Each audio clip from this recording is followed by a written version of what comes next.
Bismillahirrahmanirrahim. Assalamualaikum. Di hari kedua di Diyarbakir, aku menghabiskan kebanyakan masa berehat di rumah Hakan ni. Kalau ikutkan aku nak keluar tapi hujan sepanjang hari. Alice dan Page awal-awal lagi dah keluar walaupun hujan. Duduk kat rumah Hakan ni aku kerja makan je lah. Lagipun Hakan dan Wefa pandai masak. Lagipun aku dah dekat 3 minggu tak rehat. Ada je redah sana sini dengan Pak Usop sepanjang pengamaran ni. Sempat jugalah aku membuat sedikit research pasal Egil ni.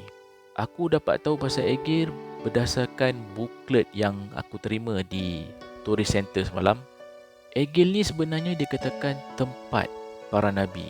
Banyak penemuan makam para Nabi dekat sini dan kebanyakannya dalam bahasa Turki. Kalau Google kat internet pun tak banyak informasi.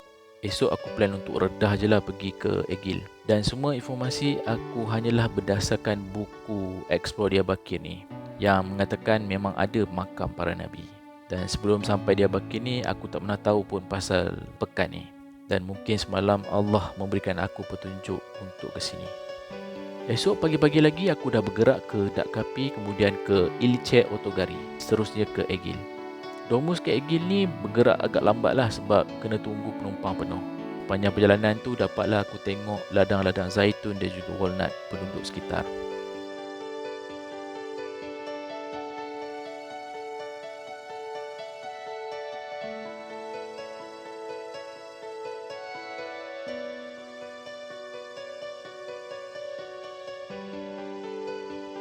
Setelah hampir sejam aku pun selamat sampai di Pekan Egil.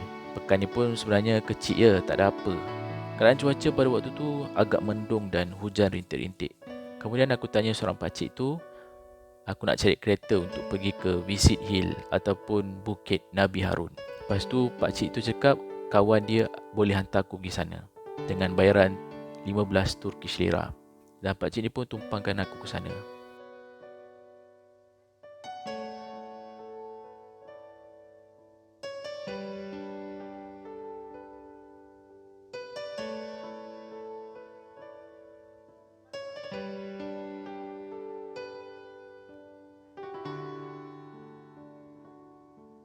Sebaik saja sampai di sini, aku terus solat Zuhur, kemudian ziarah makam. Masjid berada di bahagian atas dan makam berada di bahagian bawah. Dan di kawasan makam ni ditempatkan makam Nabi Zulkifli AS dan Nabi Ilyas AS. Dan kedua-dua mereka adalah 25 Rasul yang wajib kita ketahui. Dan nama kedua-dua Nabi ni telah disebutkan dalam Al-Quran dalam surah Sod ayat 48 yang maksudnya, dan ingatlah Ismail, Ilyas dan Zulkifli, semuanya termasuk daripada golongan orang-orang yang baik. Kalau diikutkan bilangan Rasul sebenarnya lebih kurang 300 orang dan 120,000 Nabi yang telah diutuskan oleh Allah. Kedua-dua Nabi ini telah diutuskan kepada Bani Israel. Aku sempat menyedekahkan Al-Fatihah dan 3 kul. Aku sangat bersyukur di atas kurniaan rezeki dapat menziarahi makam Nabi ini. Sesuatu telah terjadi setelah 2 tahun ziarah aku ke sini. Pada satu pagi tu aku pun tak tahu kenapa aku terus buat research pasal Bukit Nabi Harun ni. Waktu aku buat research tu aku terjumpa satu buku yang ditulis oleh Profesor Dr. Yusuf Hanan Haspolat. Dia ni adalah rektor di Dikal University. Buku ataupun jurnal yang ditulis ni adalah bertajuk City of Prophets, Companions of Prophet Muhammad SAW and Saint Diyarbakir. Dan buku ini adalah mengenai Diyarbakir yang dikatakan tempat para Nabi dan sahabat Nabi SAW. Penemuan buku ni sebenarnya seolah-olah memberi jawapan kepada ziarah aku ke makam Nabi Zulkifli dan Nabi Ilyas AS. Dalam buku ini menerangkan bahawa yang kubur sembilan Nabi Zulkifli ditemukan di kawasan Egil.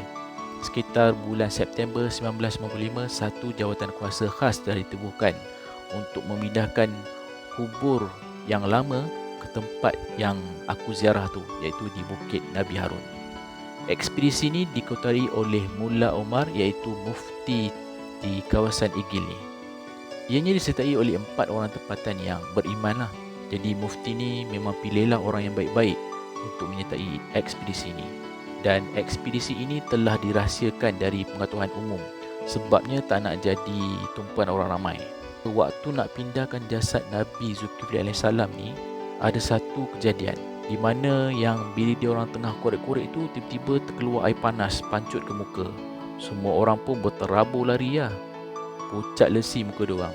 Jadi mereka ni pun minta tolonglah ke Mufti Egil ni, Mula Umar ni. Mufti ni cakap, okey, aku akan masuk seorang. Korang semua tunggu kat luar. Kemudian mereka ni terdengar yang Mufti ni bercakap dengan Nabi Zulkifli. Antara isi perbualannya adalah, wahai Nabi Allah, kami akan sangat sedih kalau kubur ni ditenggelami air. Sebab kawasan asal kubur ni dalam kawasan empangan Sungai Tigris.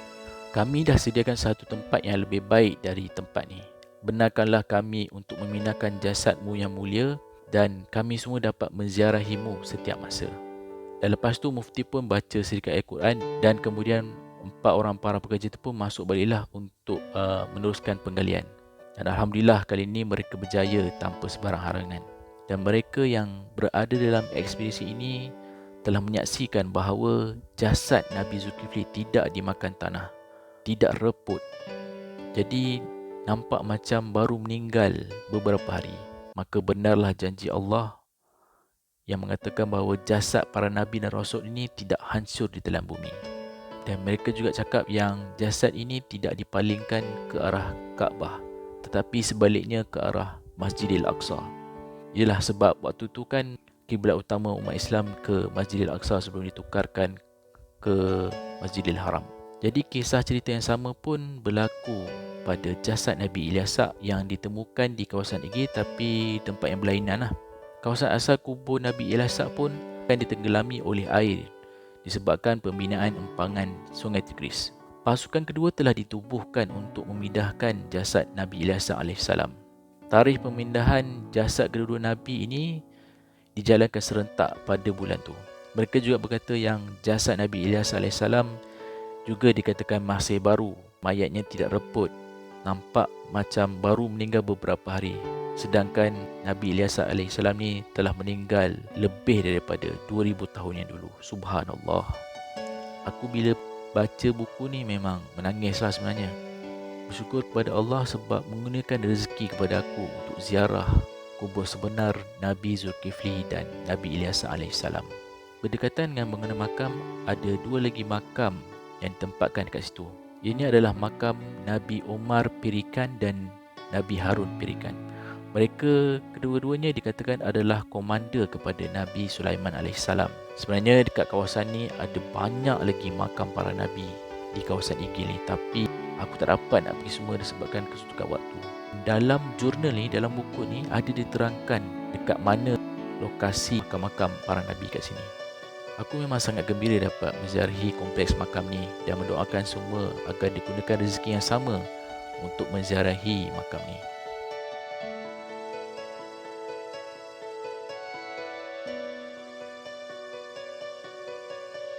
Bila dah selesai semua, aku pun pulang semula ke Diyarbakir dan pusing-pusing kejap lah ke Bandar Lama.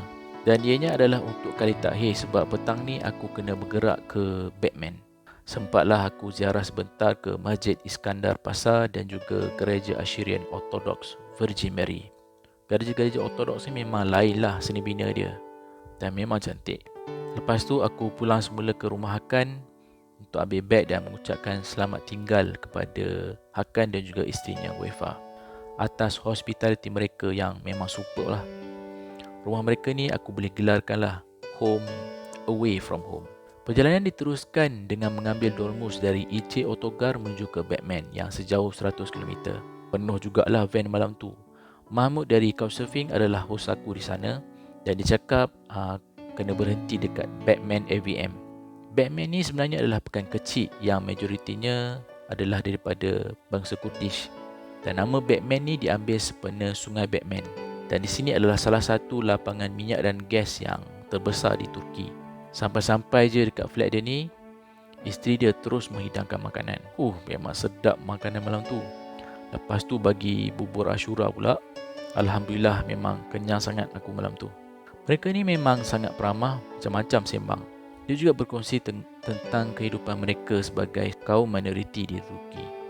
Kaum Kurdish ni memang sering ditindas dan dianaktirikan, dituduh sebagai golongan ekstremis. Sebenarnya banyak benda yang aku tahu dari Mahmud malam tu. Sebelum tidur, dia bagi aku tilam yang empuk untuk aku tidur di ruang tamu. Terima kasih kerana menonton. Jangan lupa untuk subscribe dan share.